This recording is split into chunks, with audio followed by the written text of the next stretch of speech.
Good afternoon. Good afternoon. We will begin very, very shortly. Just give people a moment or two to come into this session.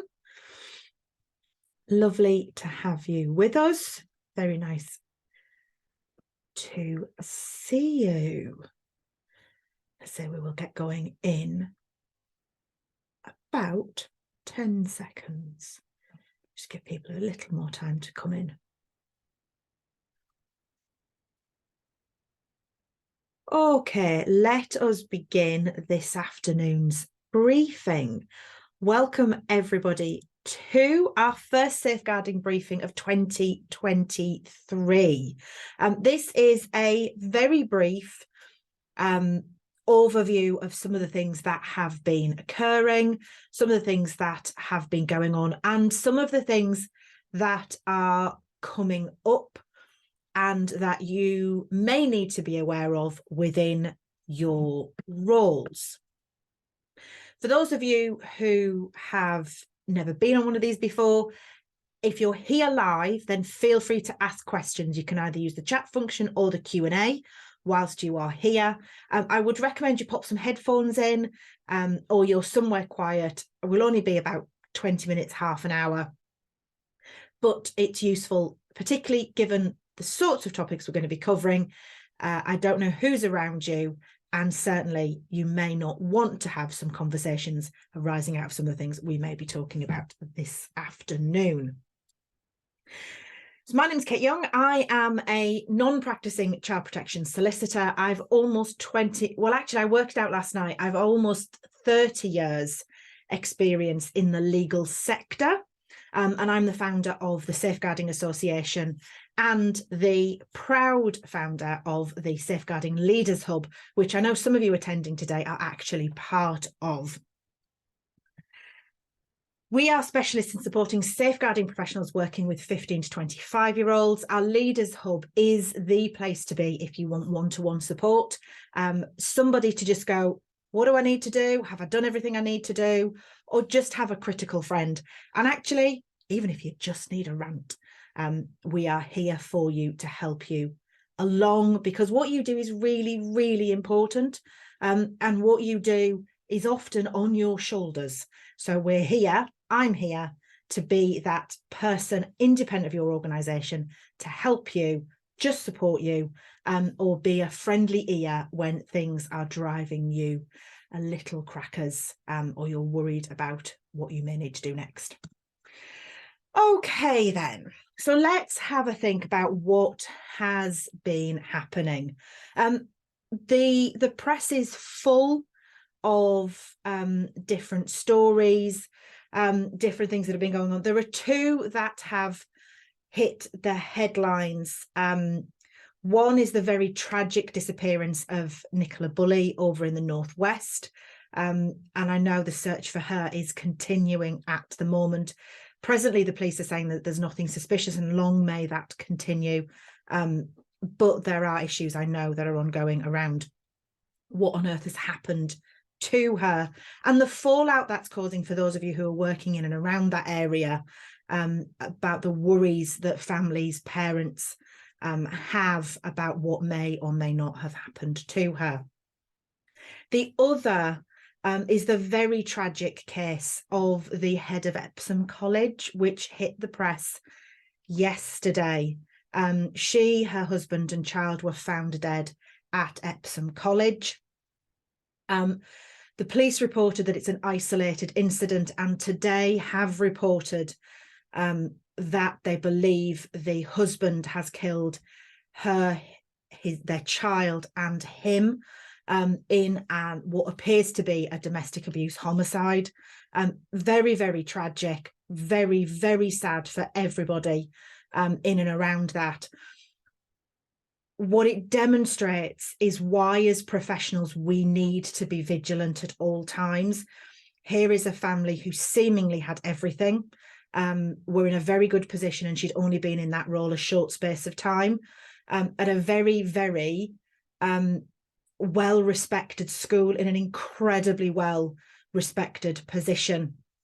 These things happen to anybody, regardless of who we are, where we are, and our economic standing. It can absolutely happen to anybody. And as safeguarding professionals, we really, really have to be alive to that, because it isn't just our young people that we may need to be helping.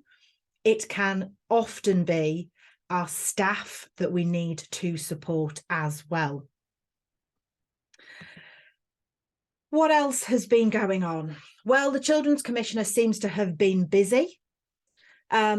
She seems to have been releasing a number of reports and a number of investigations, two to be aware of that have come out very recently. One is young people and pornography. The figures in that are really quite startling. That of those who viewed pornography, over half say they had done so by the age of 13. It's a very, very young age. The young people are reporting that it feels very abusive. It's definitely worth a read to understand where this starts and understand the impact that these young people are saying it has on them. Very, very well worth a read. And also to consider what you can share of that report and of that information with your staff who may be delivering PHSE programs, if you're in education settings, or RHSE. And if you're not, what you can be sharing with your young people and your staff in your own settings, and how you might be able to do that safely, but in a way that can help them feel supported and help staff understand some of the issues that these young people, our young people, are facing. The other report is in relation to siblings in care. Useful report to have a look at, particularly if you work in and around the care sector. Useful to understand what the dynamics are, what the findings are in relation to siblings in care, how many of them are able to stay together, what are some of the reasons for them being separated, what are some of the considerations and the impact that this is having on those siblings who find themselves in and around the care sector. There's a new consultation. The government has looked at a new, I'm not sure it's new, to be brutally honest. They've called it Stable Homes Built on Love. It's about providing young people with the support that they need. I don't think this is new in its entirety. I think we've been here before, in different guises, but it's a consultation. It's open until, I think, mid-May of this year. Absolutely, if you are a safeguarding professional, go and have a look, do an internet search engine, Stable Homes Built on Love, have a look at the documentation, have a look at the consultation, and please get involved. So that your word and your opinions can be heard. The other one to be aware of, for those of you who work in and around the online world, and you'll be aware, I suppose regardless of sector, that since the start of COVID, since the start of lockdown, there have been a number of providers providing education online. Some did it prior, but there was a massive explosion in it after and during COVID and during lockdown. And lots of organisations have turned to those online providers to help and support where they have young people who, for whatever reason, aren't able to attend, or who are looking at homeschooling, things like that. The DfE has published some standards, some guidance as to standards for these education providers. Well worth having a look at what they are. So if you are using these providers, please be aware of that, and aware of what is going on. Well, where are we in terms of legal updates? Well, you hopefully will be pleased to know that the Online Safety Bill is making its way through Parliament. For those of you who've attended a number of these, you may recall that middle of last year, it got parked. And I was slightly concerned that it was going to get parked and wasn't going to go anywhere, given we'd finished one Parliament and the new one hadn't started. Thankfully, it is making its way through Parliament. I don't know what amendments are going to happen to it. I don't know what it's finally going to look like once it has been passed. But the good news is it is making its way through the legal process to become an Act of Parliament. The other piece of good news, again, you may recall from previous briefings, I talked about the change in legislation as to the minimum age for marriage. It has in this country been 16 with parents' consent for a significant number of years. There has been a petition. It has been changed, and on the 27th of February 2023, the legal minimum age for marriage and or civil partnership will be 18. So finally, we will remove child marriage from our legislation in England. Scotland have already done it, but we'll remove it in this country as well. So that's really, really, really positive news. For those of you who are working with adults, there have been a number of cases around consent and deprivation of liberty.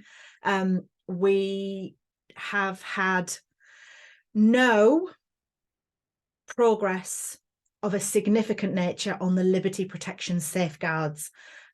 We are still very much working to the previous iteration that's still very current. So the deprivation of liberty safeguards is what we are working with, and the liberty protection safeguards are not that year.